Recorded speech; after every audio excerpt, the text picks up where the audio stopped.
আসসালামু আলাইকুম। আমি তৌফিক হোসেন স্বাগত জানাচ্ছি এন্ট্রি ফিরে দেশের খবরে। ক্রাউন সিমেন্ট শিরোনাম দেখছিলেন, এবার বলছি পুরো খবর। জাতীয় স্মৃতিসৌধে শ্রদ্ধা নিবেদন করেছেন নতুন শপথ নেওয়া অন্তর্বর্তীকালীন সরকারের প্রধান উপদেষ্টা ডক্টর মোহাম্মদ ইউনূস সহ ১৩ জন উপদেষ্টা। পরে তারা শ্রদ্ধা নিবেদন করেন কেন্দ্রীয় শহীদ মিনারে। সকালে সাভারে অবস্থিত জাতীয় স্মৃতিসৌধে মহান মুক্তিযুদ্ধের বীর শহীদদের প্রতি শ্রদ্ধা নিবেদন করেন ডক্টর মোহাম্মদ ইউনূস। পরে অন্য উপদেষ্টাদের সাথে নিয়ে আবারও শ্রদ্ধা জানান তিনি। রিপোর্ট করছেন ফাহাদ মোহাম্মদ। অন্তর্বর্তীকালীন সরকারের দায়িত্ব নেবার পরদিন মহান মুক্তিযুদ্ধের শহীদদের প্রতি শ্রদ্ধা জানাতে সাভারের স্মৃতিসৌধে যান অন্তর্বর্তীকালীন সরকারের প্রধান উপদেষ্টা ডক্টর মোহাম্মদ ইউনূস। মুষলধারের বৃষ্টির মধ্যেও প্রধান উপদেষ্টা প্রথমে এককভাবে শ্রদ্ধা নিবেদন করেন মুক্তিযুদ্ধে অবদান রাখা বীর সেনানীদের প্রতি।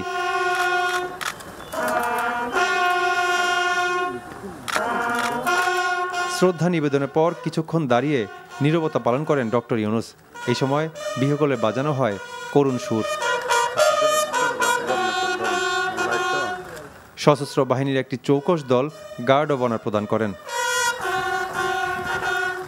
পরে অন্তর্বর্তীকালীন সরকারের অন্য উপদেষ্টাদের সাথে নিয়ে স্মৃতিসৌধে পুষ্পস্তবক অর্পণ করেন প্রধান উপদেষ্টা ডক্টর মোহাম্মদ ইউনূস। শ্রদ্ধা নিবেদনের পর সব উপদেষ্টারা কিছুক্ষণ নীরবতা পালন করে শহীদ মুক্তিযোদ্ধাদের প্রতি বিনম্র শ্রদ্ধা জানান। পরে ডক্টর মোহাম্মদ ইউনূস পরিদর্শন বইতে সই করেন। স্মৃতিসৌধে শ্রদ্ধা নিবেদন শেষে ঢাকা বিশ্ববিদ্যালয় ক্যাম্পাসে কেন্দ্রীয় শহীদ মিনারে ভাষা শহীদদের প্রতি শ্রদ্ধা নিবেদন করেন প্রধান উপদেষ্টা ডক্টর মোহাম্মদ ইউনূস সহ ১৩ জন উপদেষ্টা। মহান ভাষা শহীদদের প্রতি প্রথমে ফুল দিয়ে শ্রদ্ধা নিবেদন করেন প্রধান উপদেষ্টা। পরে ১৩ জন উপদেষ্টাকে সাথে নিয়ে ৫২-এর ভাষা শহীদদের প্রতি পুষ্পার্ঘ্য নিবেদন করা হয়।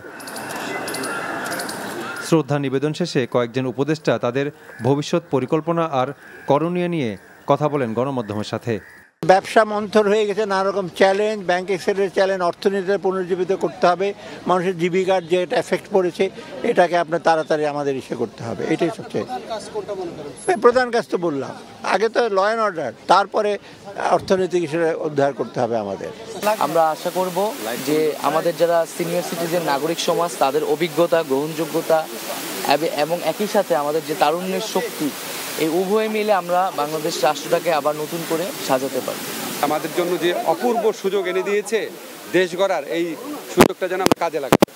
এই সরকারের ২৫ থেকে ৮৫ যে একটি তারুণ্য এবং অভিজ্ঞতার যে সংমিশ্রণ হয়েছে, এটি আসলে বাংলাদেশকে রিপ্রেজেন্ট করে এবং বাংলাদেশের প্রকৃত যে চাওয়া পাওয়া সেটি বাস্তবায়ন করতে পারবে বলে আমি মনে করি। Fahad Mohammad, NTV news, Dhaka. এবার বাজার পর্যবেক্ষণে নেমেছেন শিক্ষার্থী এবং জনতা। শুক্রবার রাজধানীর বিভিন্ন বাজারে গিয়ে নিত্যপণ্যের দাম নিয়ে উদ্বেগ জানান তারা। এসবে ছাত্র জনতার প্রত্যাশা জানান সবার সহযোগিতা পেলে চাঁদাবাজি এবং সিন্ডিকেট মুক্ত করে দ্রব্যমূল্য পরিস্থিতি সহনীয় পর্যায়ে আনা সম্ভব হবে। তবে বাজারে সব ধরনের পণ্যের সরবরাহ স্বাভাবিক হলেও নতুন করে আরেক দফা দাম বেড়েছে চালের। হাসানুল শাওনের রিপোর্ট। ঢাকার কারওয়ান বাজারে দ্রব্যমূল্য পরিস্থিতি পর্যবেক্ষণে নামে শিক্ষার্থী ও জনতার বেশ কয়েকটি দল। এ সময় তারা নিত্যপণ্যের বাড়তি দামের কারণ অনুসন্ধানের চেষ্টা করেন। পণ্যের কেনা দামের পাকা রসিদ দেখাতে না পারায় বাকবিতণ্ডায় জড়ান অনেক খুচরা বিক্রেতার সাথে।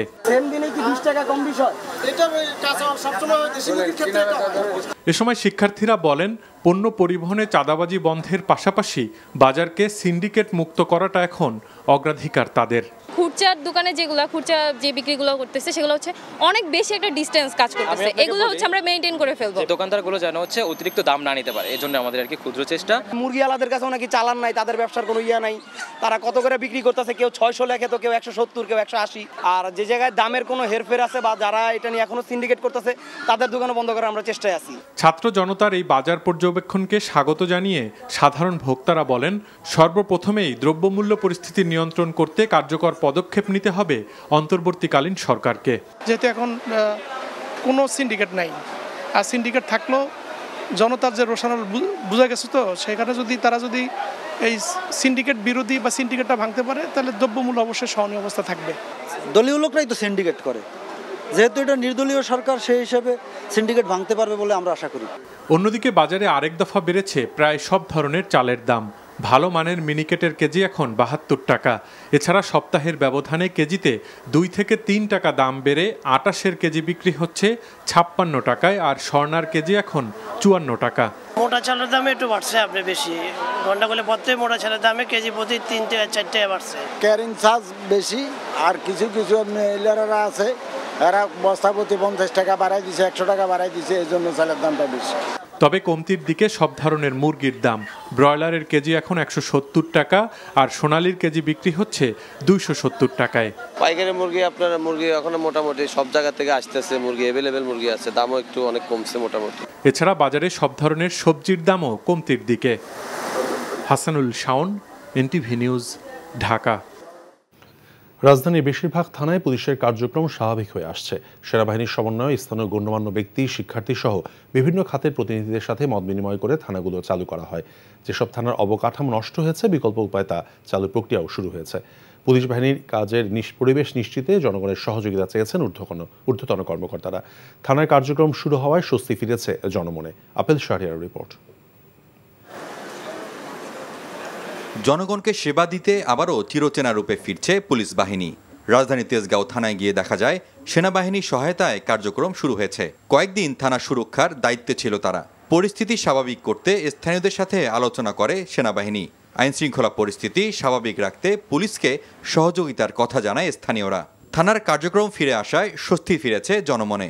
ব্যবসায়ী মালিক সমিতি, গণ্যমান্য ব্যক্তিবর্গ, students, teachers, scouts, BNCC, answer বাহিনী, তাদের সবার সাথে আমাদের সমন্বয় সভা করেছি, যার মাধ্যমে সবাই আমাদেরকে আশ্বস্ত করেছেন যে পুলিশকে নতুন করে রিফর্ম করে তাদের কার্যক্রম অল্প সময়ের মধ্যে শুরু করার জন্য তারা সকলেই আমাদের সাথে পুলিশ ভাইদেরকে সবাই সাহায্য সহযোগিতা করবে, এভাবে আমাদেরকে সবাই আশ্বস্ত করেছে। দায়িত্ব পালনে ব্যর্থতা স্বীকার করে আবারও জনগণের সেবায় নিয়োজিত হবার সুযোগ চায় পুলিশ।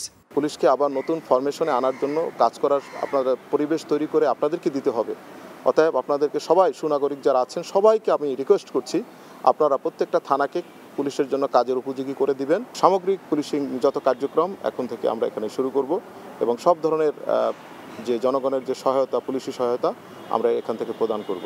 রাজধানী ছাড়াও দেশের বিভিন্ন থানাগুলো চালু হয়েছে। পুলিশ সদস্যদের সহায়তা করছেন সেনাবাহিনীর সদস্যরা। Apple Shahriar, NTV news, Dhaka. এদিকে সারা দেশে স্বাভাবিক হয়েছে থানা ও পুলিশ ফাঁড়ির কার্যক্রম। তাদের সহযোগিতা করছে সেনাবাহিনী, আনসার সদস্যরা। এতে স্বস্তিতে সাধারণ মানুষ। বিস্তারিত জীবন আহমেদের ডেস্ক রিপোর্টে। নাটোরে থানায় পুলিশি কার্যক্রম শুরু হয়েছে। থানাগুলিতে সাদা পোশাকে অস্ত্র নিয়ে দায়িত্ব পালন করতে দেখা গেছে পুলিশ সদস্যদের। নিরাপত্তার মাধ্যমে পুলিশকে কাজে ফেরাতে নাটোরের ৭ থানায় সেনা নিয়োগ করা হয়েছে। পুলিশ সুপার তরিকুল ইসলাম জানিয়েছেন, নিরাপত্তা দিয়ে পুলিশকে কাজে ফেরাতে জেলার ৭ থানায় ২০ জন করে সেনা সদস্য নিয়োগ করা হয়েছে। এছাড়া নিরাপত্তার দায়িত্ব পালন করছে ব্যাটালিয়ন আনসার সদস্যরাও। চট্টগ্রাম মহানগরী সহ জেলার বেশিরভাগ থানায় কার্যক্রম শুরু হয়েছে। পুলিশ সদস্যদের আস্থা ফেরাতে সহায়তা করছে সেনাবাহিনী। সিলেট, রাজশাহী, রংপুর, দিনাজপুরের বেশিরভাগ থানার কার্যক্রম স্বাভাবিক হয়েছে। পুলিশ সদস্যদের সহায়তা করছে সেনাবাহিনী ও আনসার সদস্যরা। মোংলায় আংশিকভাবে শুরু হয়েছে থানা পুলিশের কার্যক্রম। মোংলা থানার ভারপ্রাপ্ত কর্মকর্তা KM আজিজুল ইসলাম বলেন, ঢাকা থেকে কার্যক্রম শুরুর বার্তা পাওয়ার পর তারা কাজে যোগ দিতে পুলিশ সদস্যদের নির্দেশ দিয়েছেন। জীবন আহমেদ, এনটিভি নিউজ ডেস্ক। কোটা সংস্কার আন্দোলনে শহীদদের স্মরণ এবং আহতদের সুস্থতা কামনায় দেশের মসজিদে মসজিদে দোয়া মাহফিল করেছে বিএনপি। নাটোর জেলা বিএনপির উদ্যোগে দোয়া মাহফিল অনুষ্ঠিত হয়েছে। দুপুরে জুমার নামাজ শেষে শহরের মীরপাড়া জামে মসজিদে অনুষ্ঠিত হয় দোয়া মাহফিল। এতে অংশ নেন বিএনপি চেয়ারপারসনের উপদেষ্টা রুহুল কুদ্দুস তালুকদার দুদু সহ দলের অন্যান্য নেতৃবৃন্দ। বরিশাল নগরীর পোর্ট রোড জামে মসজিদে দোয়ায় অংশ নেন বিএনপি নেতারা। এ সময় আন্দোলনে হতাহতদের জন্য দোয়া করা হয়। দোয়ার আগে সংক্ষিপ্ত বক্তব্য রাখেন কেন্দ্রীয় বিএনপির সহ সাংগঠনিক সম্পাদক আখুন কুদ্দুসুর রহমান, নগর বিএনপির আহ্বায়ক মনিরুজ্জামান খান ফারুক সহ অন্যরা। এছাড়াও দেশের বিভিন্ন স্থানে নিহতদের জন্য দোয়া করা হয়।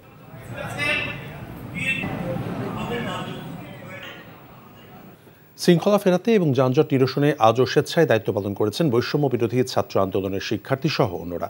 দেশের বিভিন্ন স্থানে হিন্দু সম্প্রদায়ের মন্দিরের নিরাপত্তাতেও কাজ করেছেন শিক্ষার্থী, বিএনপি সহ বিভিন্ন দলের নেতাকর্মীরা এবং সামাজিক সংগঠন।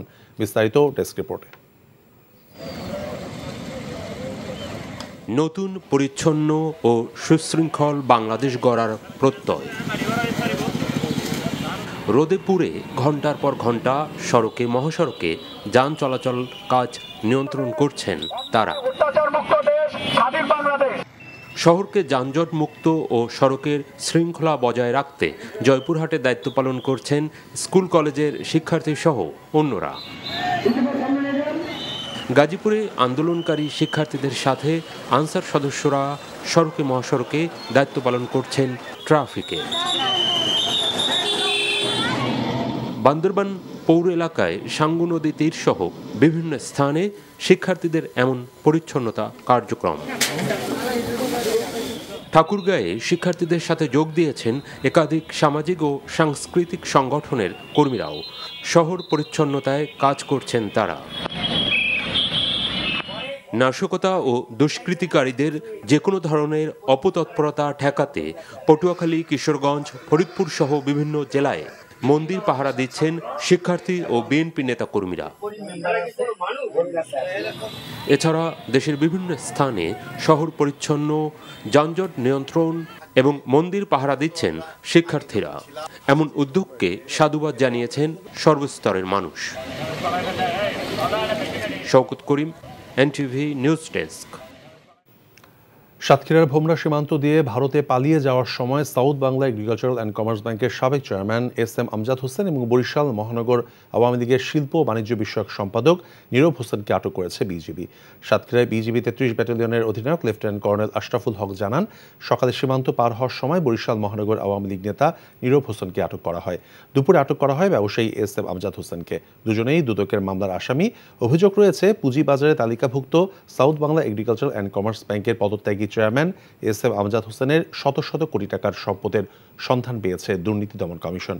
পরে জ্ঞাত আয় বহির্ভূত সম্পদ অর্জনের দায়ে তার বিরুদ্ধে মামলা করে দুদক।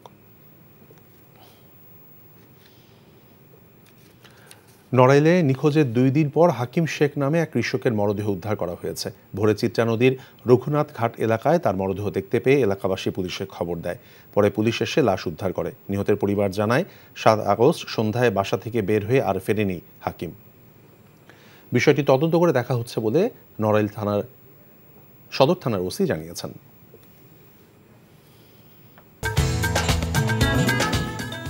এই ছিল দেশের খবরে। এই খবরের ভিডিও সহ আপডেট জানতে ভিজিট করুন এনটিভি অনলাইন www.ntvbd.com। এছাড়াও এনটিভির জনপ্রিয় সব অনুষ্ঠান এবং খবরের আপডেট জানতে ভিজিট করুন আমাদের ইউটিউব এবং ভেরিফাইড ফেসবুক পেজ। 6টা ইভিনিং নিউজ দেখার আমন্ত্রণ রইল। ধন্যবাদ সবাইকে।